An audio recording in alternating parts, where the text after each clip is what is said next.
Hello everyone, I am Jonda Sungkrang and welcome back to my channel. This video discuss korim blockchain technology বিষয়ে.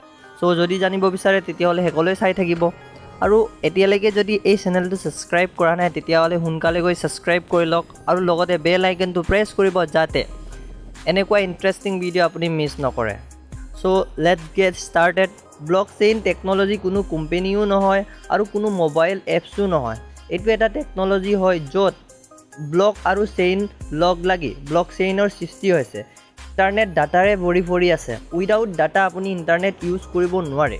Data আৰু information ডকুমেণ্টিঙৰ বাবে এই blockchain টেকনলজিটো বনোৱা হৈছিলে. Blockchain technology এটা ৱে হয় য'ত ডাটা আৰু ইনফৰমেশ্যনবোৰ ডকুমেণ্টিং কৰি ৰাখিব পাৰে এটা সিকিউৰ জেগাত. সো যিকোনো ডাটা আৰু ডকুমেণ্ট ষ্ট'ৰ কৰিবৰ কাৰণে এটা সাৰ্ভাৰ স্পেচৰ প্ৰয়োজন হয়. এই সিকিউৰিটি আৰু সেফটিৰ বাবে ব্লকচেইন টেকনলজি বনোৱা হৈছিল. ব্লকচেইন টেকনলজি 2008ত বিটকইনৰ ফাউণ্ডাৰ সতোশি নাকামোটোৱে ক্ৰিয়েট কৰিছিল. কিয়নো বিটকইন এটা ডিজিটেল কাৰেন্সি হয়, সেইকাৰণে এই কাৰেন্সিৰ কাৰণে সিকিউৰিটি আৰু সেফটি থকাটো বহুত ইম্পৰ্টেণ্ট হয়. আৰু সিকিউৰিটি সেফটি নহ'লে কাৰেন্সিক আপুনি ইউজ কৰিব নোৱাৰিব আৰু ইউজ কৰিলেও উইদাউট সিকিউৰিটি আপুনি একো কৰিব নোৱাৰে. তাৰ কাৰণে সেইটো লক্ষ্য ৰাখি বিটকইনৰ ফাউণ্ডাৰে এই ব্লকচেইন টেকনলজি ক্ৰিয়েট কৰিছিলে. যিকোনো ডাটা ইনফৰমেশ্যন পেকেজবোৰ ব্লকত সোমাই থাকে, ব্লকত ষ্ট'ৰ হয়. এই ব্লকচেইন টেকনলজিত যিকোনো ডাটা আৰু ইনফৰমেশ্যন পেকেজবোৰ ব্লকত ষ্ট'ৰ হয় আৰু এই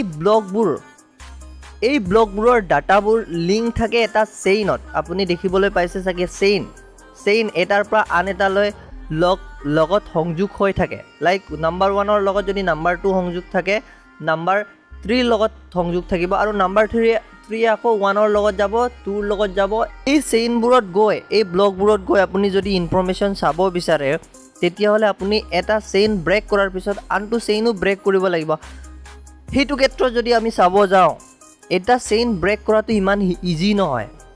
এই ব্লকচেইন টেকনলজি বহুত সিকিউৰ হয় আৰু এবাৰ যদি ব্লকচেইনত ডাটা আৰু ডকুমেণ্টবোৰ ৰেকৰ্ড হয় তাৰপিছত এই ব্লকবোৰত গৈ আপুনি অল্টাৰ কৰিব নোৱাৰে, চেঞ্জ কৰিব নোৱাৰে.